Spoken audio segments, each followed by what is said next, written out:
axmed madoobe ayaa waxa uu muddo kordhin hal sano ah uu ku darsaday muddo xileedka Jubbaland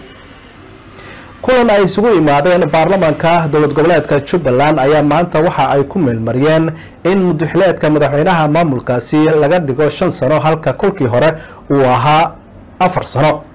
gudoomiye ku-xigeenka baarlamaanka ayaana ku dhawaaqay natiijada kadib markii cod gacantaag ah loo qaaday taa oo xildhibaanadu ay ku ogolaadeen in muddo xileedka madaxweynaha Jubbaland uu noqdo muddo 5 sano ah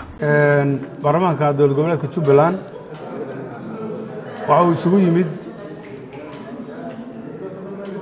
wax ka bedelka dastuurka qodobadiisa 28 iyo 7aad taasoo awoodaha baarlamaanka